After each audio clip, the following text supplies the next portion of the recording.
भारत का सुदर्शन चक्र कहा जाने वाला S-400 एयर डिफेंस सिस्टम आखिर क्या है जो पाकिस्तान के हर हमले को कर रहा है नाकाम? आइए जानते हैं। नमस्कार, आप देख रहे हैं स्टेट टाइम्स। भारत पाकिस्तान के बीच तनाव बढ़ते जा रहा है।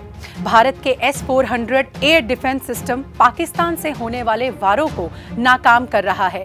रेडिएशन मेड ये सिस्टम देश पर हमला होते ही तुरंत एक्टिव होकर मिसाइल या विमान को नष्ट कर देता है। ये दुनिया के सबसे उन्नत और शक्तिशाली एयर डिफेंस सिस्टम में से एक है और भारत के इस एयर डिफेंस सिस्टम को भारतीय सेना ने सुदर्शन चक्र नाम दिया है।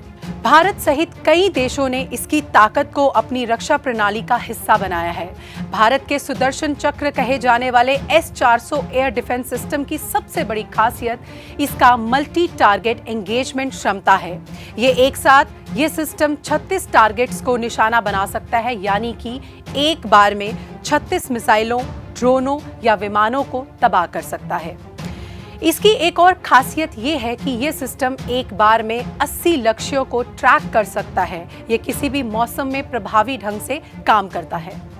आपको जानकर बेहद हैरानगी होगी कि भारत का S-400 बड़े बड़े फाइटर जेट्स, क्रूज मिसाइलों, बैलिस्टिक मिसाइलों और ड्रोन्स को नष्ट करने की अद्भुत क्षमता रखता है। दुनिया में अब तक सिर्फ 4 देशों के पास ही S-400 एयर डिफेंस सिस्टम है, जिनमें रूस जो कि निर्माता देश है, भारत, चीन और तुर्की शामिल है। अब आपको बताते हैं कि भारत ने S-400 की कब और कितने रुपए में की थी डील।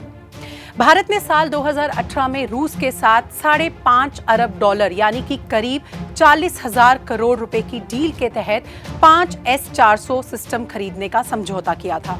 ये डील उस समय भारत की सबसे बड़ी रक्षा डील्स में से एक थी। अब तक भारत को इनमें से कुछ सिस्टम्स की डिलीवरी मिल चुकी है और कुछ की प्रक्रिया जारी है।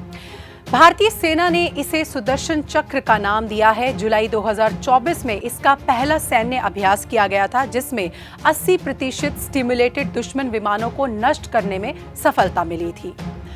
महाभारत के सुदर्शन चक्र की तरह जो शत्रुओं का विनाश करता था, वैसे ही S-400 दुश्मन के हवाई हमलों को पलक झपकते ही खत्म करने की ताकत रखता है। ये प्रणाली न केवल भारतीय वायुसेना की रक्षा कर रही है, बल्कि भारत को एक एयर डिफेंस सुपर पावर भी बना रही है। भारत का जवाब अहिंसा का मतलब कमजोरी नहीं। भारत ने आज तक कभी भी किसी देश पर पहले हमला नहीं किया है। भारत एक आत्मसम्मानी देश है जो दुश्मनों के आगे कभी नहीं झुकेगा, और अगर दुश्मन ने भारत के नागरिकों को छेड़ा तो उन्हें बख्शा नहीं जाएगा। पाकिस्तान की नापाक हरकतों का जवाब हमारी फोर्सेस लगातार दे रही हैं। आप सबसे अनुरोध है कि किसी भी अफवाह को आगे ना फैलाएं, सही और प्रामाणिक न्यूज चैनल्स को देखें। जय हिंद, जय भारत।